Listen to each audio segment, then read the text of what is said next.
right with you guys. Okay. We're almost here, guys. We're almost there. All right. So yesterday we saw some perfect modal verbs and we had some examples, okay? We had some examples. So now we're going to continue with what we started last night, okay? So hier soir nous te perfect modal verbs yo. Et puis nous te fait quelques exemples, mais aujourd'hui là nous allons continuer. Et hello everybody. Hello Bettina, hello whoever else is on there, Mike. Okay, thank you Mike. Hello everybody. I apologize for being late. So let's go. So we're gonna okay, so perfect modal verbs, okay? So kounya la nou te structure là. Structure là li bien simple, c'est modal plus have plus past participle. OK? Là nous dit past participle là, c'est verbe 3. OK, nous te quelques exemples et modal verb yo guys yo pas changé, OK? Yo été même genre. So c'est must have, might, may have, could have, should have, would have, couldn't have, shouldn't have, wouldn't have qui c'est négatif. OK, ça est négatif là. D'accord? So yo pas changé et ou toujours where yo gen have la dan. D'accord? Y a toujours gen have. Et même que quel que soit sujet, OK, il a toujours have, il pas has, OK? Ça pas changer du tout parce que nous connaissons présent, les nous gen he, she, it, nous gen tendance dit que et tant que et c'est has, etc., goes, but with modal verbs, yo pas changé. D'accord? Y a prêté même genre. Bon, nous allons continuer avec quelques exemples. D'accord? Nous allons faire repasser. Tant que si m'ta dit li doit être oublié et li doit être oublié jodi c'est jour Valentin. Li doit être oublié jour Valentin. Qui ça m'ta dit ça? Li doit être oublié jour Valentin. OK, li doit être oublié jour Valentin. Qui j'en t'a dit ça guys? En allez, merci tout le monde d'être nous là, même que Marita, mais nous avons petit ensemble, bien rapide. Et tout le monde YouTube, yo, hier soir, nous avons perfect modal verbs. Et à soir, nous continuons avec lui. Parce que c'était très intéressant. Il y a un pile d'autres bagages que nous pas touché. Alors, comme nous voyons, modal verbs yo sous tableau. Hein, et puis en vert, là, on a pour ces structures là. Qui donc ces formules là. D'accord? Hello, matin, okay? So hello on YouTube. That's people on YouTube. OK, li doit être oublié fête là. Li doit être oublié jour Valentin. Il y a là comme pas gen moun qui a tapé, pas gen moun qui ban moi, so m'a mettel. OK? So on a utilisé must have. OK, must have là, on a dit he must have forgotten Valentine's Day. D'accord? He must have forgotten Valentine's Day. He must have forgotten vide. OK? Mettez vide. By écrit trop. He must have forgotten Valentine's Day. OK? So, ça veut dire, li doit t'oublier jour Valentin. OK? Must have. Qui veut dire, c'est un bagay comme si qui pas fin certain, mais li pas fin 100% certain, li presque 100% certain. D'accord? Hello Q Jude, hello everybody. Yes, I'm late. I was supposed to be live at 8:30, but I had some inconvenience, so I was just able to get on the live right now. So it's okay. We'll do like a half an hour or so, maybe a little bit more, and then we'll call it a night. All right. So he must have forgotten about Valentine's Day. OK, li doit oublier jour Valentin. D'accord? So, est-ce que nous comprenons, guys? He must have forgotten Valentine's Day. Alright? He must have. Qui veut dire pas fin sûr, mais c'est à peu près presque 100% sûr que c'est ça qui est arrivé. D'accord? C'est ça que livre dit. OK? Pour une deuxième phrase, nous t'ai dit qui ça nous t'ai dit? OK, si nous t'a fait négatif ça. OK? So c'est ça m'te besoin ouais. C'est ça m'te besoin ouais parce que si nous fait phrase là affirmative, OK? Ça c'est affirmative. OK? Ça c'est phrase affirmative. He must have forgotten Valentine's Day.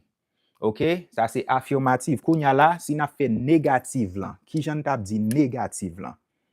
Négative. OK? Négative là, qui ça t'a bay négative là? Hein? Négative là, li bien simple. C'est un seul petit bagay que n'a pas ajouté. Un seul petit bagay. So kounya là, ouais ça nous gen ça là, pas vrai? He must have forgotten Valentine's Day. Kounya là, pour nous faire négative là, nous t'a mette not. He must not. OK? Nous t'a mette not là. Là, OK? He must not have forgotten Valentine's Day. D'accord? Qui veut dire là, li pas doit oublier jour Valentin. OK? Ça c'est négatif là. Affirmative là, yes, he must not Darwinski. OK? He must not. Ou bien tout gon contraction oui nous ka faire. Je pense que nous connaissons ça déjà, gon contraction nous ka faire avec ça oui. Si nous pas dire he must not, nous ka dire he mustn't. Okay? He mustn't. I think yeah, there might be a contraction that you could do with that. Okay? But if not, you could put he must not, because I usually hear some people say he mustn't. So maybe that's informal, okay? Because you know there's formal English and there's informal English. Gen anglais formel et puis gen anglais informel. Qui donc anglais informel là, c'est comme si des langages que nous pas trop utiliser, mais en même temps, c'est pas comme si que yo pas fin correct non, mais c'est juste que et li pas fin comme si dans temps que moun yo parler en vraiment, d'accord? Mais formel là, c'est lui-même que wap plus tande. Mais comme ça tout, gen un pile moun qui parle anglais, yo utiliser anglais informel. D'accord? Qui veut dire gen un pile règle que yo pas appliqué dans anglais en les a parler. D'accord? So c'est comme ça. OK, so kounya là nous gagnons oui, abrégé. OK, tapez quand tapez guys. OK, he must not have forgotten Valentine's Day. D'accord? OK, kounya là, si nous t'a posé une question,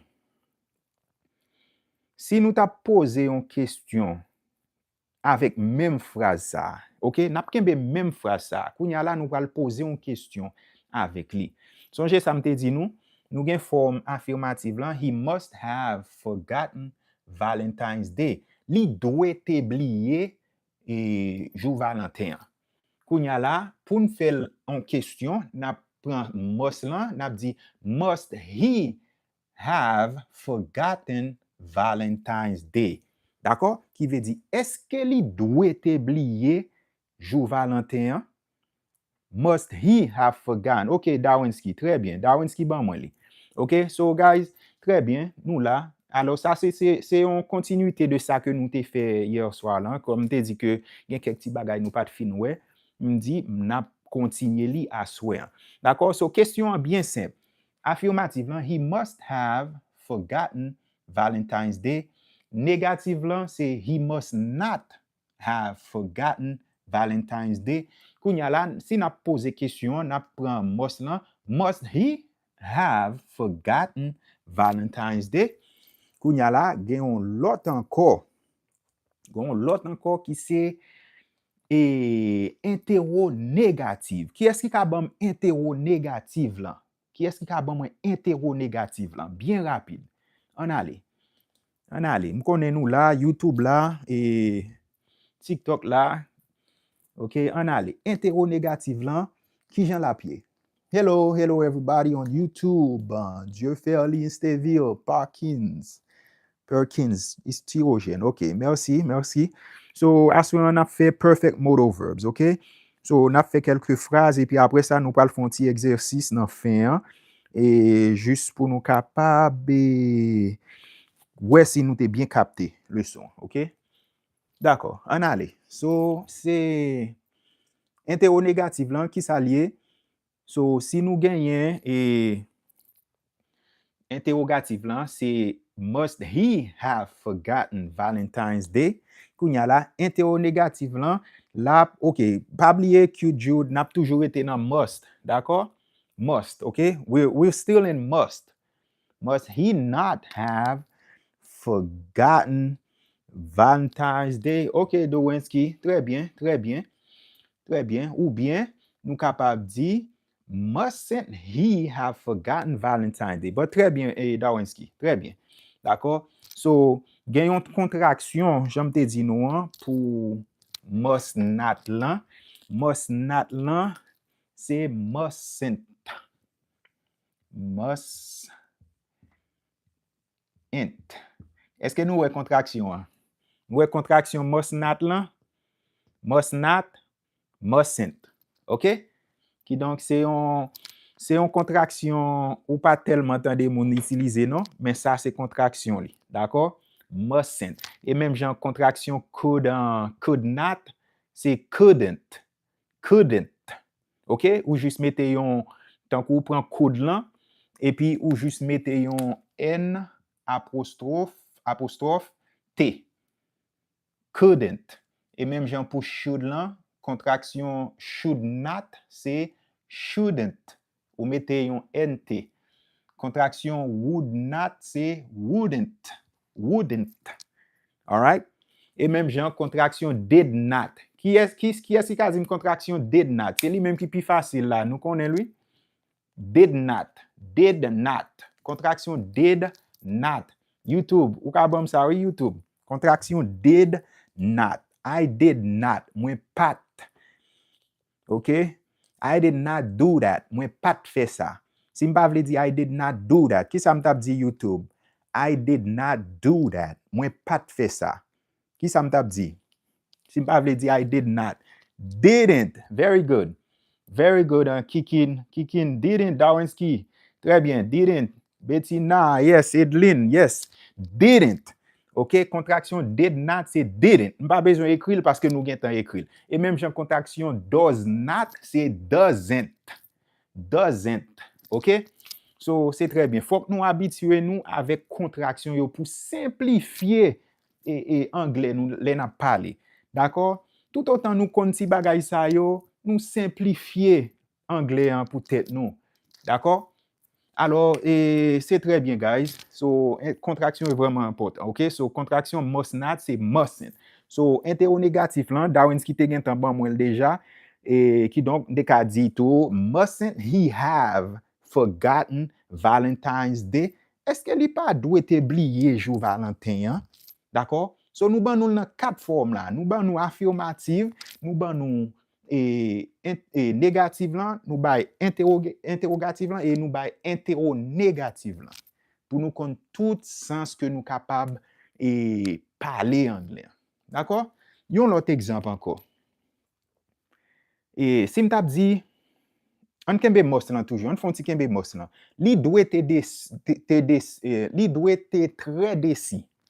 Li doit te très décis. Li doit te très décis. Okay, very good, Virgin, very good. Okay, thank you. Appreciate it, Prof. Willie. Appreciate it. All right, thank you. Shout out to Prof. Willie. Ok, Prof. Willie, abayo nan l'anglan. Et nous-mêmes, nous là, on a frappé tout. Et je compte monter sur live YouTube, je vais regarder la vidéo parce que moi-même, tout, je ne vais pas apprendre espagnol dans ce moment-là. Vous comprenez? So, et tout le monde qui a besoin d'apprendre espagnol, nous compte côté pour nous aller. Ok? Nous compte côté pour nous aller. Ok? Li pa gen l'autre encore. Aller joindre Prof. Willie pour nous apprendre espagnol. D'accord? Alors, langage là sont belle bagaille lié, guys. Sont très belle bagaille. Tout autant nous parler plus langue, nous gain plus opportunité. OK? Plus barrière ouvrir pour nous. D'accord? So, moi encourager nous continuer à apprendre, OK? Continuer à apprendre. Anglais, apprendre, pratiquer. Espagnol, même genre. D'accord? On allez. Pas un problème. Respect, famille, respect. OK, nous là, on a frappé. OK, so guys, j'aime te dire là, nous, ouais, et exemple, yo. So, nous by forme affirmative, négative, interrogative, et puis nous by negative, interrogative. OK?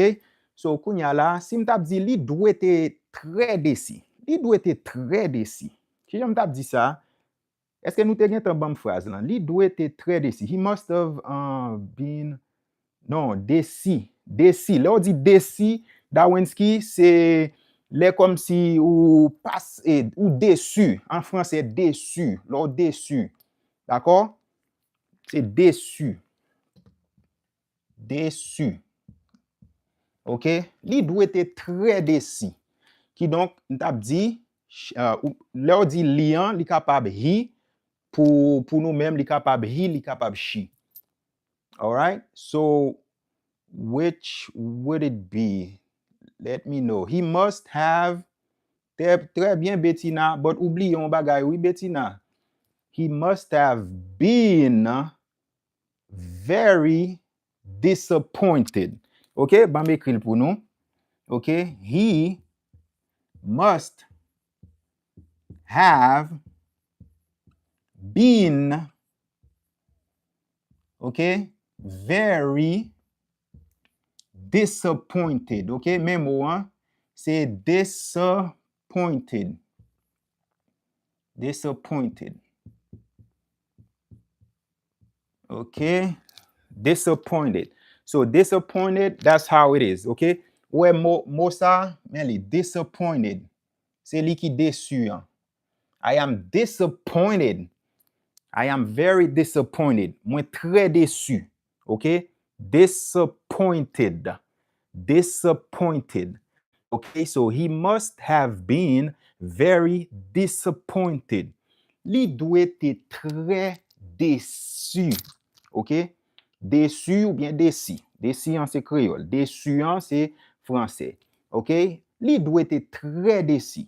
OK? He must have been very disappointed. Kounya là, si nous tap dil en négative, OK? Nous fin dil en affirmative kounya là. Kounya la, an gade wè ki jen kapab di même phrase ça en négative, OK? So, an ale, négative lan, ki jen nou tap ban mwen? Ki jen nou tap ban mwen négative lan? Alright, an ale, YouTube, eske nou la YouTube? OK, YouTube là.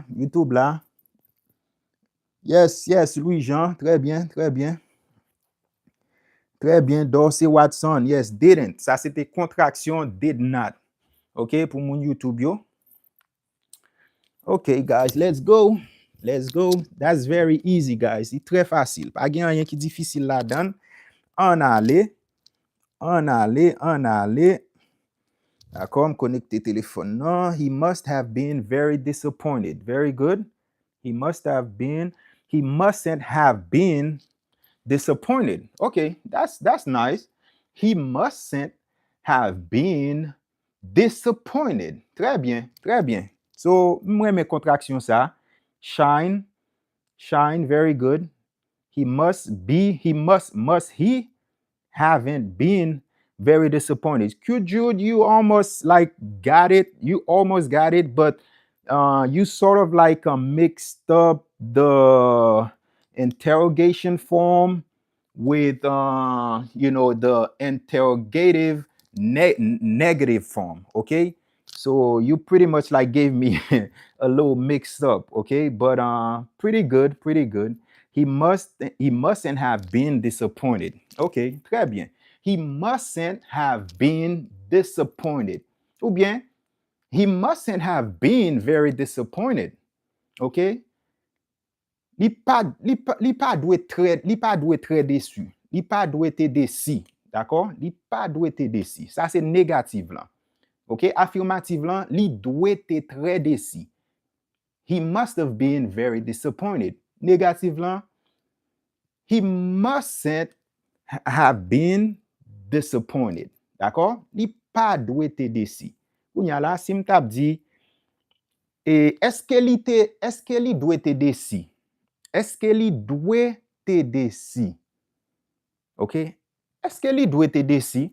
Nous t'a posé une question kounya là. Faut n'a pas apprendre poser question tout. En même genre n'a apprendre di phrase yo, mais faut que nous apprendre poser question tout parce que souvent OK, nous envie poser une question. D'accord? Nous envie poser une question. Mais si c'est parler, nous qu'on parler comme si pour nous faire phrase affirmative seulement, est-ce que c'est facile pour nous poser question?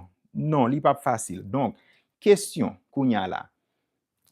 Question, c'est est-ce que qui question? Est-ce que li doit t'aider si? Est-ce que li doit t'aider si? Qui j'aime dit ça? Must he have been disappointed? Très bien. Très bien, très bien. C'est très bien. Must he have been disappointed? Très bien, guys. Must he have been disappointed? Yes, Dawinski, you got it. Dawinski and Q Jude, you got it. Okay, Q Jude, you got it on point because you got your question mark. Okay, so you got your question mark. But everybody else, that's very good. Okay, that's very good. All right. So, guys, when you're asking a question, do not forget your question marks. Okay, do not forget your question marks. Because I know that you just want to put down the sentence, but do not forget your question mark. But you got it. All right? Très bien, guys. Nous tous nous ban mwen Jean lié. Okay? So, must he have been disappointed? Est-ce que li doit te déci? OK? Nous avons ton tous les n'a posé question, pas vrai? Est-ce que li doit te déci? Must he have been disappointed? So, en même temps, m'a dit là, guys, faut que nous pratiquions le tout, oui. Nous pas pratiquer écrit seulement, non? Nous pas comprendre que le gen doit attendre, nous gen doit coucher, nous pas déranger monde, etc. Mais essayez de répéter le tout, à bas voix. Must he have been disappointed? Must he have been disappointed? All right? Must he have been disappointed? Okay, thank you, Prof. Willie. Shout out to Prof. Willie. Shout out to Prof. Willie. Thank you very much. Appreciate it. Okay. Must he have been disappointed? OK? So, on pose cette question ça en même temps, n'a répété le tout. D'accord? N'a fait pratique et speaking et puis n'a fait pratique listening et puis n'a fait pratique writing. So, m'ban nous phrase là, nous écrire, nous tendez et puis nous essayer répéter là avec moi. Must he have been disappointed? Must he have been disappointed?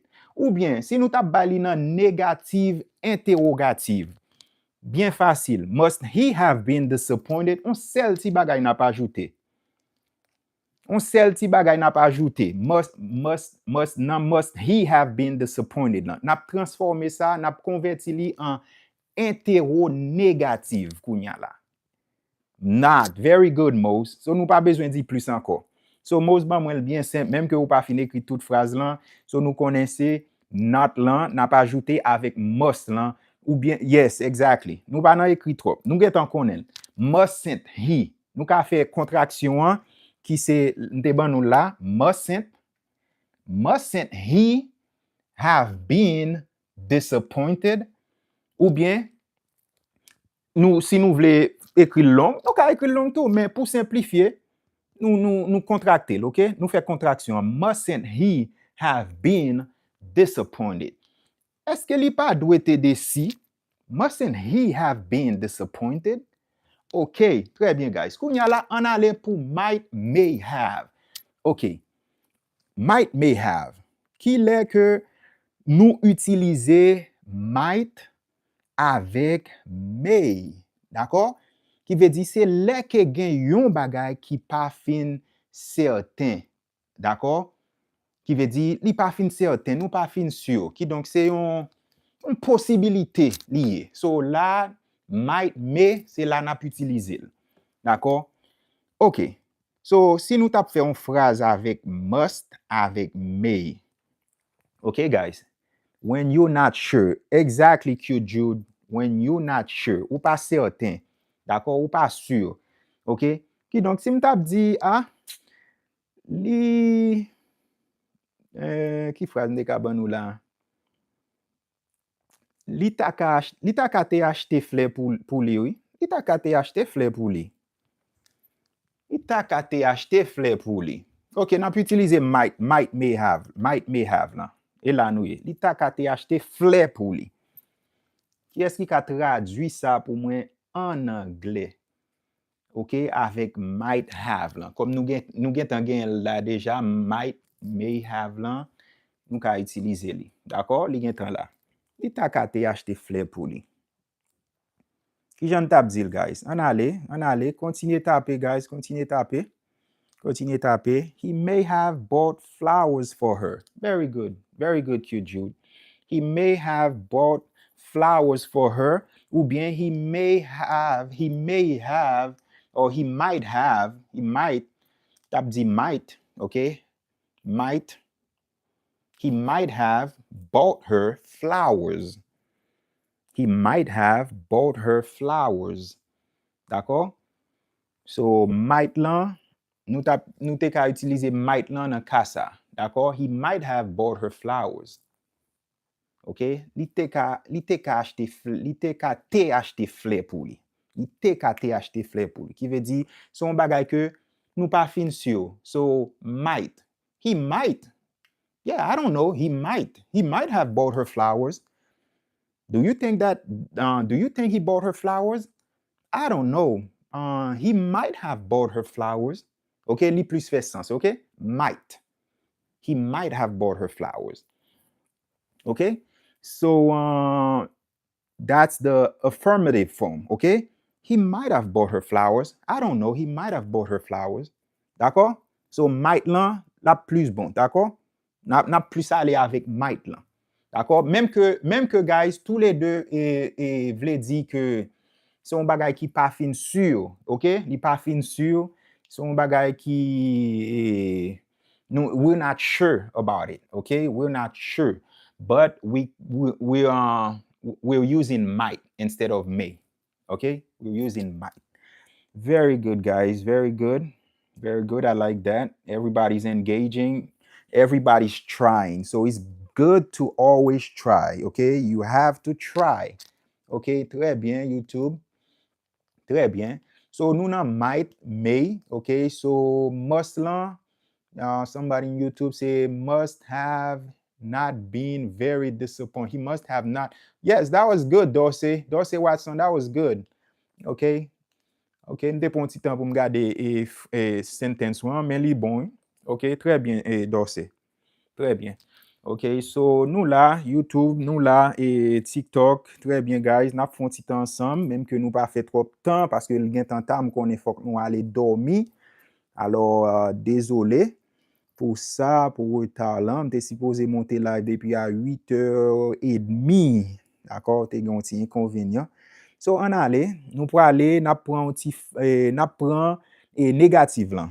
OK, n'a prend négative. Kounya, si nous t'a dit négative là, pour he might have bought her flowers. Kounya là, nous connaissons l'idée très simple. Nous t'avons juste ajouté not là-dedans. OK, might là, nous t'avons juste mettez not. OK, nous mettez not là. Might not. OK, might not. So, est-ce qu'il y a une contraction pour might not? Qui est-ce qui a une contraction might not? Très bien, Kikin. Qui est-ce qui a une contraction might not? Ma pour si nous là. Qui est-ce qui a une contraction might not? Est-ce que might not gain contraction?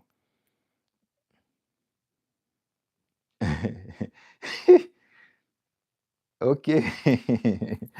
Est-ce que moi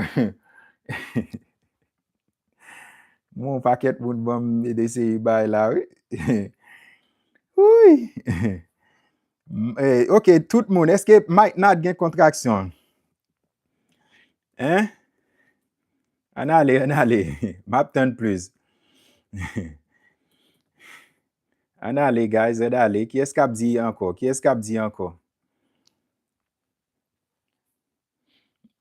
Yes, on allez. Très bien, guys. Je suis content ça. Nous là. But est-ce que c'est une contraction nous yo utilisé? Yo pas vraiment utilisé. Yo pas vraiment. Ouais, me confond nous là, un pile. Parce que mais ça qui vient passer. ou pas vraiment tande contraction ça. C'est ça me dit nous, hein. Anglais en vraiment, on prend varier dans le sens. OK? Mais anyway, guys, mightn't. Mais c'est une contraction qui doit en pile. Parce que, imaginez, on peut se prononcer ça. Alors, même nous, même tout, capable enseigner anglais, hein. Des fois, il y a des bagages comme si que nous pas vraiment utiliser juste pour ne pas compliquer les choses, OK? Nous pas les compliquer, so n'a qu'un bel simple, d'accord? C'est parler, nous besoin parler anglais, hein, c'est apprendre, nous besoin apprendre. Même pas dire que le pas important, non, mais l'important pour nous connaître. OK? L'important pour nous connaître que contraction might not, c'est mightn't. Mightn't. OK? So, c'est comme ça lié. Bah, connaît pour qui ça yo fait comme ça en anglais, hein? Mais nous connaît anglais, hein, son bagay qui drôle. Li drôle en pile en pile. OK? So, on allait.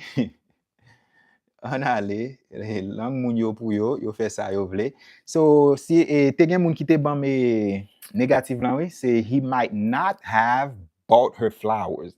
OK? Li ta ka pate acheter fleurs pour li. Li ta ka pate acheter fleurs pour li. He might not have bought her flowers. OK?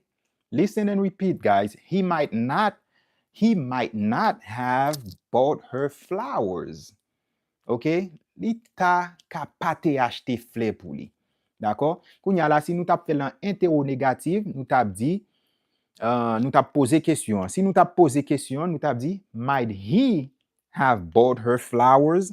Might he have bought her flowers? D'accord? So, et ça c'est question n'a posé. N'a posé question. Might he have bought her flowers? I don't know. He might not have bought her flowers. Pas connaît. Il était capable d'acheter fleurs pour lui. Might he have bought her flowers? Est-ce que li ta kate acheter fleurs pour lui? OK, si nous tap fait l'interro négatif kounya, nous tap dit mightn't he have bought her flowers? Mightn't he have bought her flowers? Nous utiliser contraction là. Nous ka utiliser contraction là. Mightn't he have bought her flowers?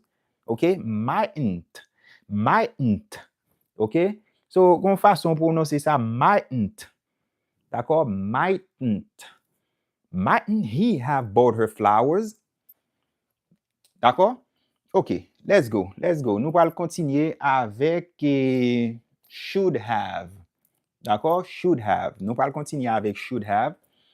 D'accord, guys? Et, for example, should have là. Et nous connaissons should là.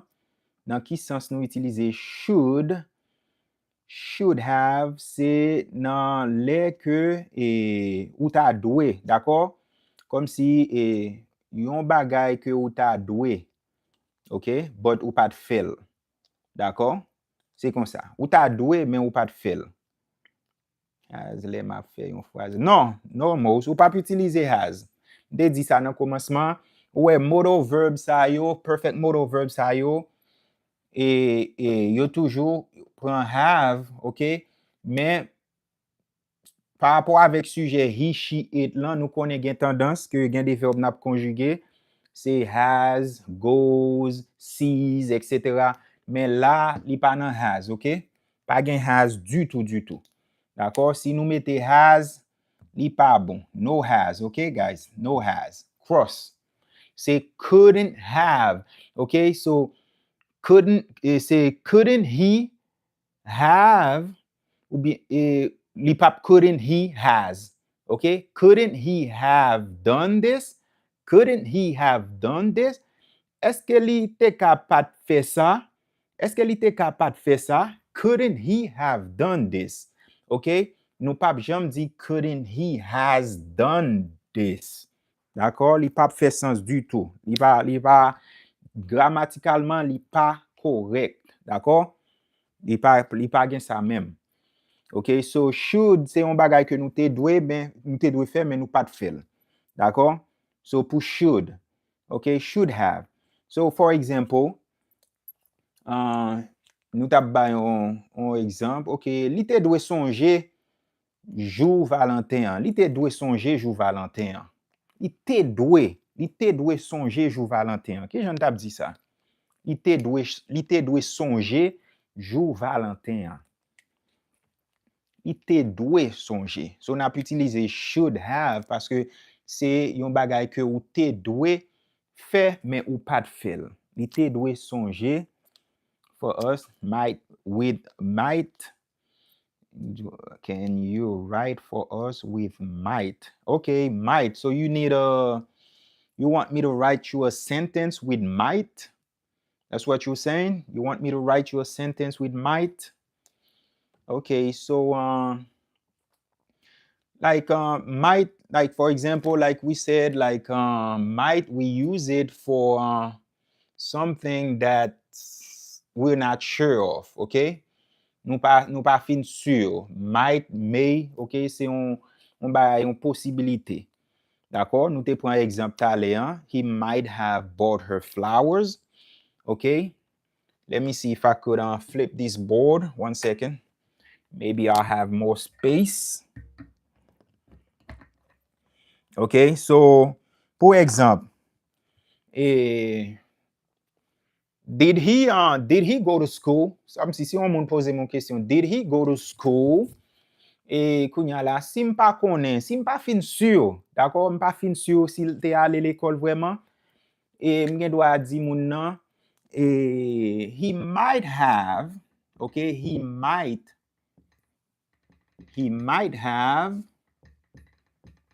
okay, he might have, kounya la n'a mette verbe lan nan past participle, toujours nan past participle, depuis nou gen ça là, might have lan, c'est toujours past participle. He might have gone, okay? Ça c'est past participle to go. He might have gone to school. Okay? He might have gone to school. So, moun nan pose mon question. Did he go to school? Est-ce que li te à l'école? M'ka di, non, I don't know. He might have gone to school. He might have gone to school. Il veut dire, might have lan, c'est un bagay que ou pas fin sûr. D'accord? Et ou pas fin sûr. D'accord, guys? Et moun qui te pose une question. OK? Ou pas fin sûr s'il était à l'école, qui donc wap di, he might have gone to school. OK? So it's very simple. Et si on moun pose une question to did he go to work today? Did he go to work today? Est-ce que l'était al travail jodi an? Est-ce que l'était al travail jodi an? Qui ça m'a dit? Qui ça m'a dit? Ou ka prendre là oui? Did he go to work today?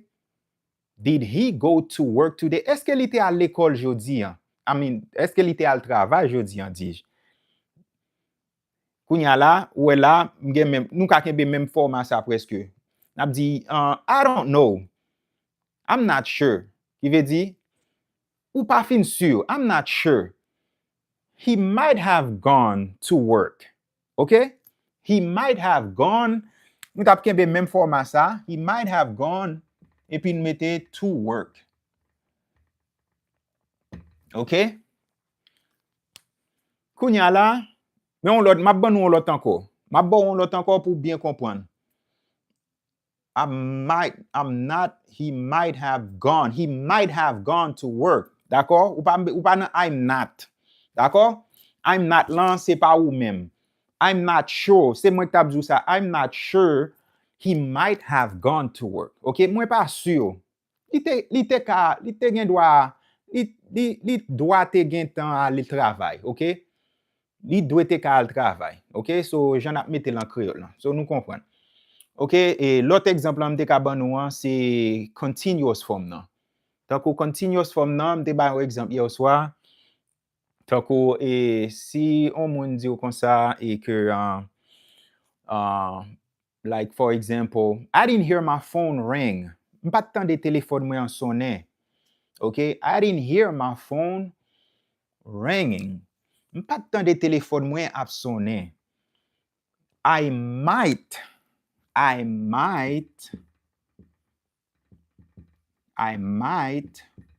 have been, OK? Continuous form nan, nap toujou we been la dan, la, nap toujou we sa.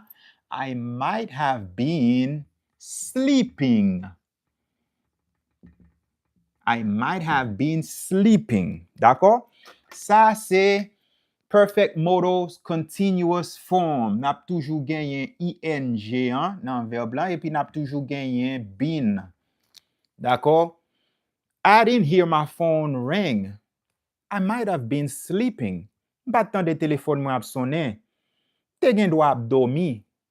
Te gen do ap dormi pendant telefon ap sonen ki fe m pat tan del.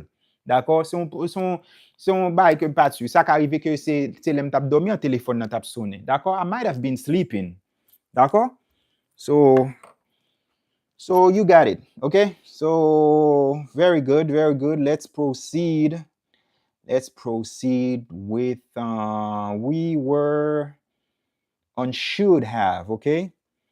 Should have. By example, I might have been talking outside with my sis. Very good, Shine. Very good. So you got it. That's the continuous form, okay? I might have been talking, okay? Very good. Okay, now let's